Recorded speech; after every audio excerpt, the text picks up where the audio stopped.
Iwo Jima, February 26, 1945. In the field hospital of the 5th Marine Division, Captain John W. Hill examines the wound of a 19-year-old Marine. What began as a small cut on his knee had transformed into a worrying infection, with the flesh taking on shades of gray and green, exuding a metallic odor characteristic of bacterial infection.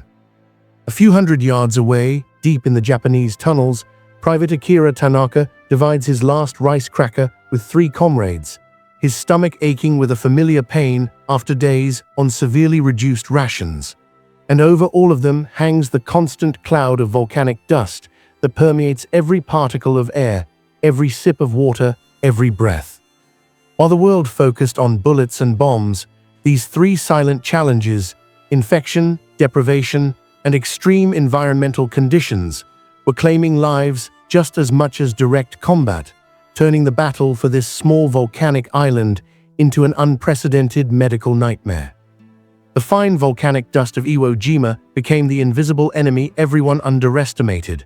When the U.S. Marines landed on February 19, 1945, they expected fierce resistance, but they were not prepared for the volcanic sand that behaved like quicksand, swallowing men and equipment. This fine dust, composed of extremely small basalt particles, penetrated everything: clothing, weapons, open wounds, lungs.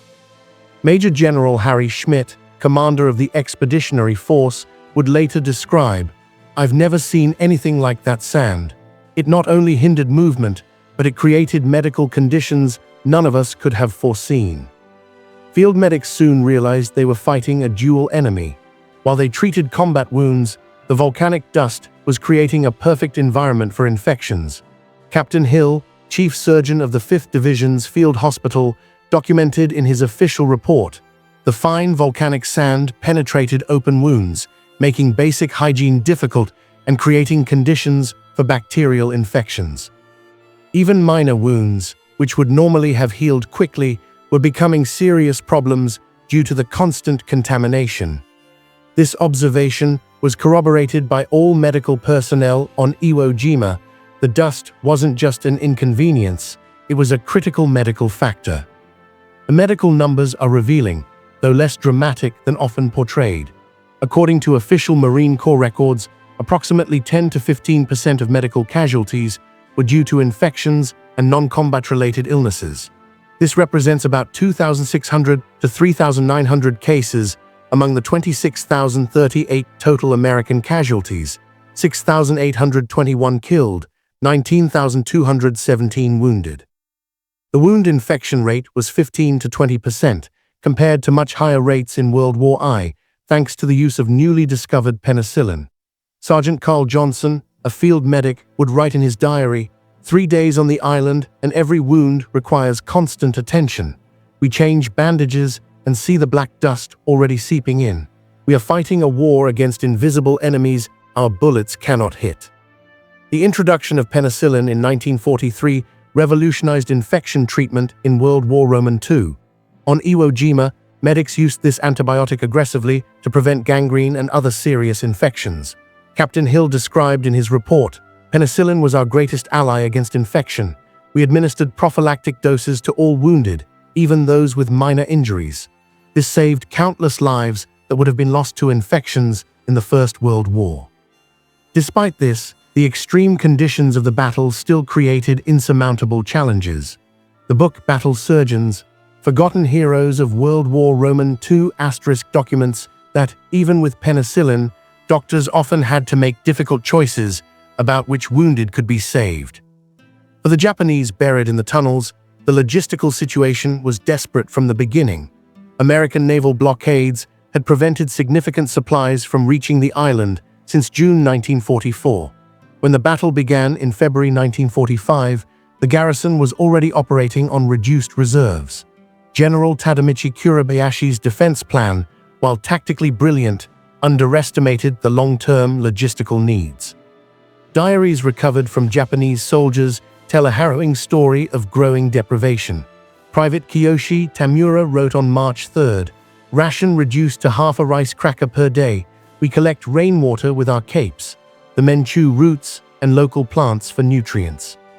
Captain Sunizo Wachai, Kuribayashi's staff officer, recorded in his diary, "Rations were calculated to last 3 months of siege, but we consumed them in 6 weeks due to the intensity of combat.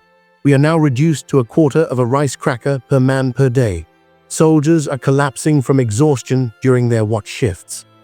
This account is corroborated by Japanese documents recovered after the war, which show the Iwo Jima garrison had supplies calculated for 75 days, but the intense pace of combat accelerated their consumption.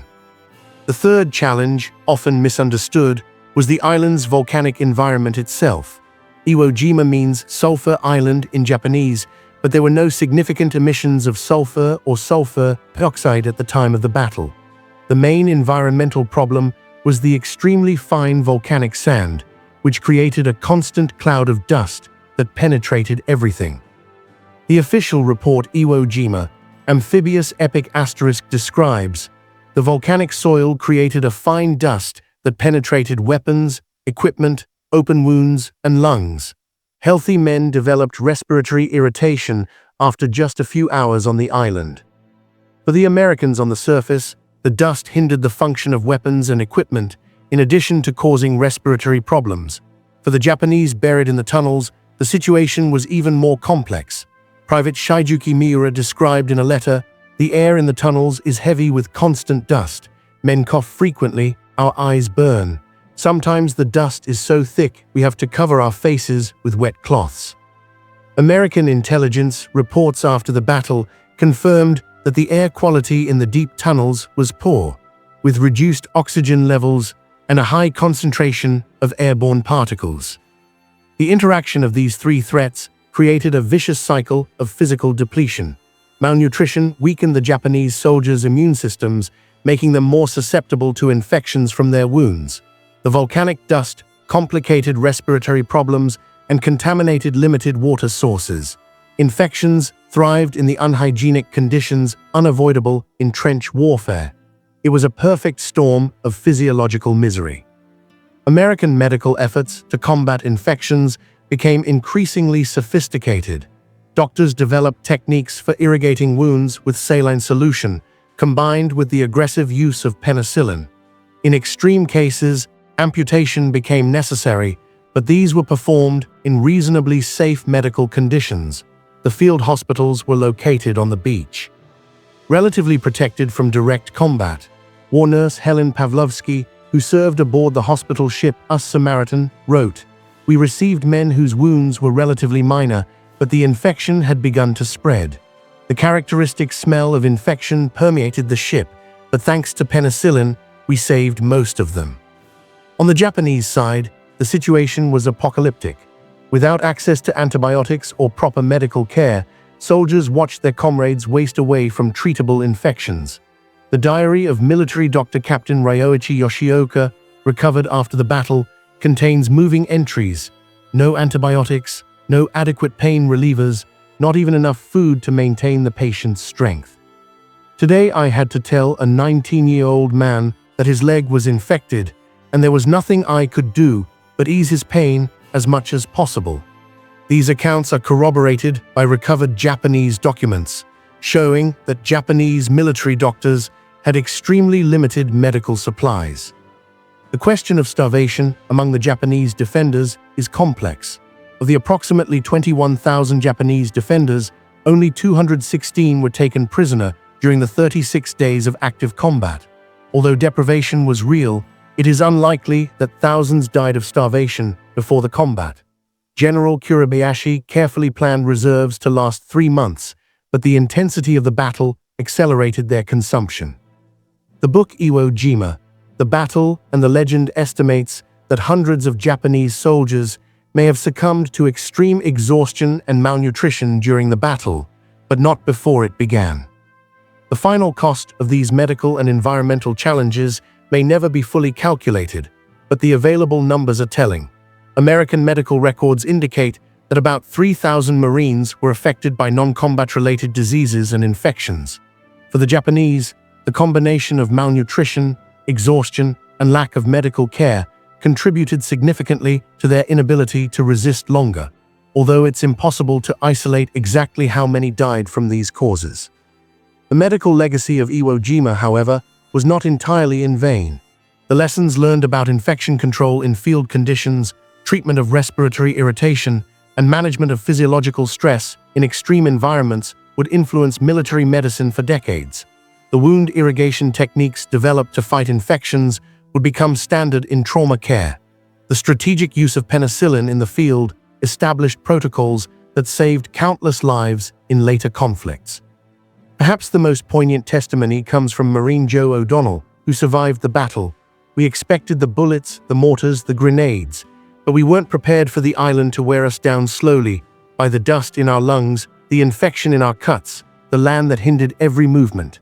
The battle against the Japanese was terrible, but the battle against the island itself was a constant agony that undermined our physical and mental stamina. The medical experience on Iwo Jima also highlighted the importance of logistical planning for extreme environmental conditions.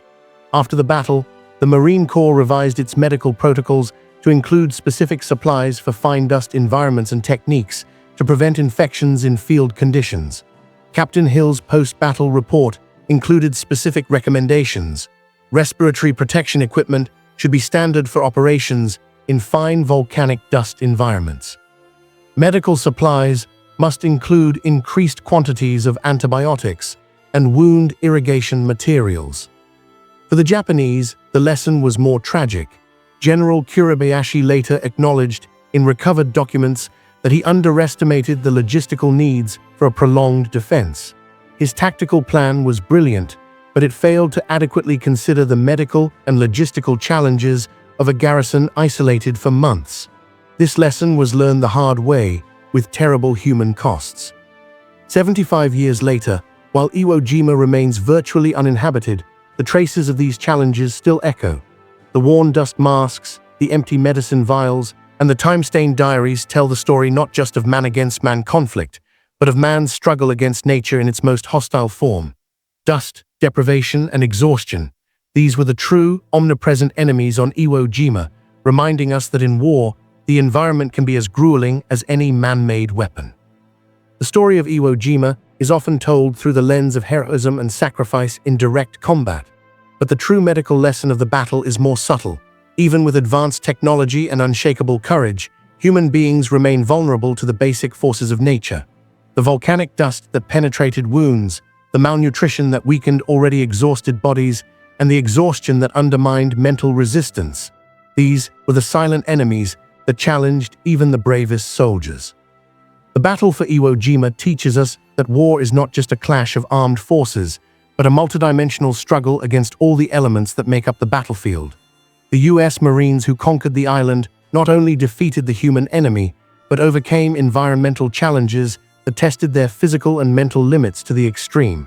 And the Japanese defenders, though defeated, resisted not only enemy troops, but the very island they had turned into a fortress. Today, when we study Iwo Jima, we must remember not only the heroes who raised the flag on Suribachi, but the doctors who fought infections with limited resources, the soldiers who continued to fight despite hunger and exhaustion, and the men on both sides who faced the constant wear of volcanic dust. These are the true heroes of Iwo Jima's medical history, not those who sought glory, but those who persisted despite constant adversity. The deepest lesson of Iwo Jima is that in any conflict, medical and environmental challenges can be as decisive as military strategies. The battle was won not just by numerical or technological superiority, but by the ability to adapt to a hostile environment and overcome medical challenges that could have been just as devastating as the enemy in combat. It is an eternal reminder that even in the most technologically advanced warfare, basic human resilience remains the most critical factor of all.